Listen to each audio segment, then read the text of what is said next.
꾸미기 나름에 따라서 여기 넓어요. 확실히 좋아요. 비싼 이유가 있어. 괜히 좋아서 계약을 하려고 보는데 요거 확인 안 하면 멘탈 그냥 나간다. 안녕하세요. 로그로그 에피소드 3번째입니다 벌써. 오늘은 공장형 카페 할 때 꼭 유의해야 되는 거 오늘 말씀드리려고 합니다. 저희도 사실 이것 때문에 완전히 멘탈이 나가가지고 한동안 허우적거렸어요. 요거 확인 안 하면 멘탈 그냥 나간다. 이거랑 어떻게 저희가 멘탈 회복하려고 했는지 말씀드리려고 합니다. 저희가 어딘지는 말씀 안 드리겠지만 후보지로 보여드렸던 거 앞에 1, 2에 나왔던 데 중에 진짜 마음에 드는 데가 있었어요 사실. 그래서 계약을 그냥 하려고 했어요. 계약을 하려고 보는데 그거 아시죠? 카페를 하려면 무조건 영업신고를 해야 됩니다. 영업신고를 하는데 일반 음식점이 있고 휴게 음식점이 있어요. 그러니까 술이 반입이 된다 혹은 술을 판매를 한다 그러면 일반 음식점이 돼야 하고 술 판매 안 하고 그냥 커피랑 베이커리만 하려면 휴게 음식점도 괜찮아요. 근데 이제 영업신고를 하려면 토지의 목적이 근린생활이 돼야 돼요. 근생이 돼야 돼요. 찬이 안녕 인사해. 안녕하세요. 그래서 근생이 돼야 되는데 100평 이하면은 1종 근생도 가능. 100평 이상이면 2종 근생이어야 되는 거예요. 그래서 저희가 알아볼 때도 근생인 곳들만 알아봤었는데 근생이라고 해서 계약을 하려고 가서 봤더니 근생이 아닌 거예요. 근데 이런 경우들이 있는 거예요. 멘탈이 확 나가버렸어요. 그러니까 이거는 온라인에도 나오는 게 아니고 부동산에서도 말해주는 게 아니고 직접 등기부등본을 떼보셔야 됩니다. 등기부등본을 떼보실 수 있어요. 그래서 인터넷으로 직접 꼭 떼보시고 확인을 해보셔야 됩니다. 저희가 하려고 했던 곳은 그 위반 건축물이라는 그 딱지가 붙어있는 거예요. 노란색으로. 그게 그렇게 되면은 근생 시설이 등록이 안 돼요. 그리고 또 지역에 따라서 벌금을 어느 정도 내면 이 불법 건축물이라고 되어 있는 걸 양성화한다라고 해서 용도 변경을 해줄 수 있는 곳이 있어요. 이게 근생으로 용도 변경이 되고 그 다음 영업신고를 할 수 있는 거거든요. 근데 구리시는 제가 확인한 바로는 양성화가 안 됩니다. 실제로 그 불법으로 되어 있는 부분이 변경되고 바뀌어야 용도 변경을 할 수가 있어요. 근데 그거는 보통은 건물 주인이 용도 변경을 해줘야 되는데 거의 잘 해주는 일이 없죠. 근생 창고라고 하지만 실제로 근생이 아닌 경우가 상당히 많이 있어요. 보통은 그렇게 되면 시에서나 구에서 철거를 한다라든지 이런 강제 이행 명령이 나오거든요. 그냥 그거를 이제 벌금을 내고 쓰는 거죠. 그렇게 하면서 근생이라고 말을 하고 임대를 놓는 겁니다. 근데 이제 카페를 하시려거나 하는 분들은 영업신고가 불가능하니 그런 것들을 꼭 확인하셔야 됩니다. 그렇게 돼가지고 멘탈이 확 나갔었고 이거 어떡하지? 더 이상 알아보려다가 힘이 빠져가지고 한동안은 알아보는 일을 좀 멈추고 저희가 만들고 싶은 장소의 롤 모델들을 좀 찾아보고 다니기 시작했죠. 카페, 그리고 공방, 가구 쇼룸, 그리고 뭐 좀 약간 힙한 공간들을 좀 서치해가지고 직접 좀 돌아다녀봤습니다. 그런 공간들을 사진으로 좀 찍었던 것들이 있어서 좀 보여드리도록 하겠습니다. 여기는 저희 용인에 있는 GHGM이라는 가구를 만드는 곳에서 하는 카페였어요. 사람들이 꽤 많이 차 있었고 그야 다 돈을 다 망가뜨렸거든.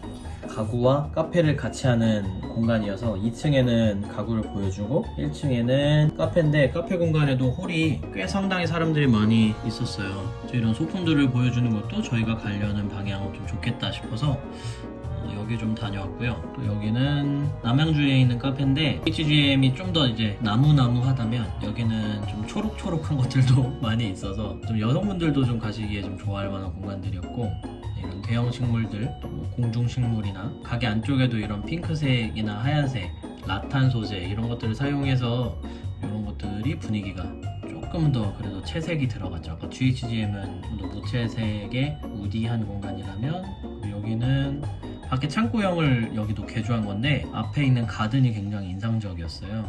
낮에나 저녁에도 좋겠다 하는 생각이 좀 들었는데 일단 대지를 굉장히 많이 쓰고 있어서 규모가 사실 상당히 좀 컸고 코로나의 영향 때문인지 저희가 실제로 갔을 때는 사람이 조금 적었는데 날씨가 좋을 때 오면 괜찮겠다라는 생각이 좀 들었습니다.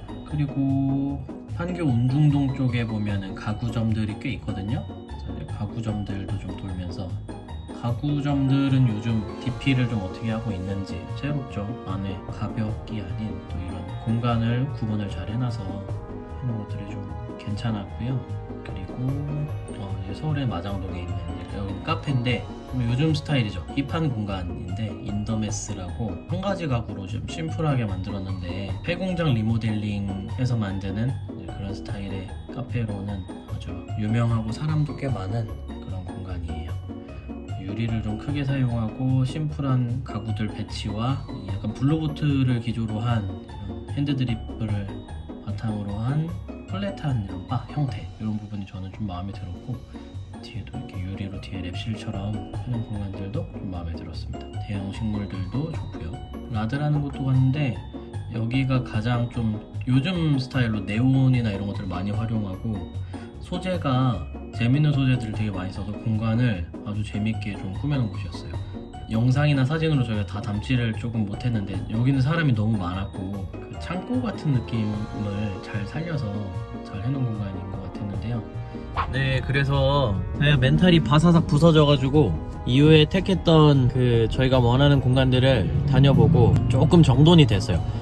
좀 정신 좀 차렸어요. 그래서 그때부터 다시 돌아다니기 시작했죠. 불이 남양주 조금 많이 봤으니까 강을 건너서 하남과 미사 쪽을 봤습니다. 근데 남양주나 구리 쪽은 그래도 좀 저렴한 창고들, 그러니까 근생은 불가능하지만 동식물 축사 같은 걸로 되어 있는 것들은 평당 한 2만원 정도 하거든요. 근생이 가능하다라고 하는 곳은 평당 한 4만원 정도가 표준이에요. 근데 미사 쪽은 조금 더 비싸더라고요. 그리고 거의 저희가 찾는 공장형이나 창고형은 별로 찾기가 어려웠어요.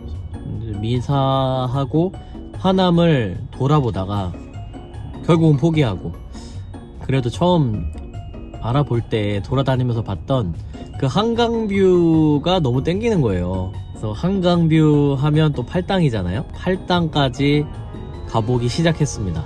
팔당을 쭉 돌아봤고 이곳을 만난 거죠.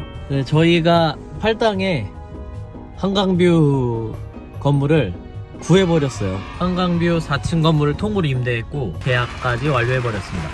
이곳을 보여드리려고 지금 가고 있고요. 위치는 남양주에서 팔당으로 한강을 따라 쭉 가는 길에 보면 오른쪽에 투썸플레이스랑 스타벅스 팔당이 먼저 나와요. 그 다음 조금 더 가면 온누리 장작구이랑 아웃도어 키친이 나옵니다. 그리고 거기서 약간 더 가면 오른쪽에 요즘 젊은 사람들이 많이 가는 나름대로 핫플레이스 같은 포러데이나 피맥컴퍼니, 살롱도 팔당, 브레드송 이런 것들이 모여있는 곳이 오른쪽에 나옵니다. 그곳의 바로 맞은편 왼쪽에 길 건너편에 저희가 장소를 얻은 거죠. 저희 바로 옆에는 커피스토리라는 곳이 있고요. 슬슬 가서 보여드리도록 하겠습니다. 렛츠 기릿! 저희가 계약한 새로운 공간, 여기 넓은 4층짜리 통 건물 전체적으로 조망할 수 있는 공간이 또 쫙, 여기가 예쁘더라고. 2층이 좀 더 테라스가 더 많이 여기도 엘리베이터가 연결되어 있고 아까 2층에 2층과 3층이 연결되어 있고요. 공간이 있고요. 안에 주방하고 한강뷰가 시원하게 보이는 이곳.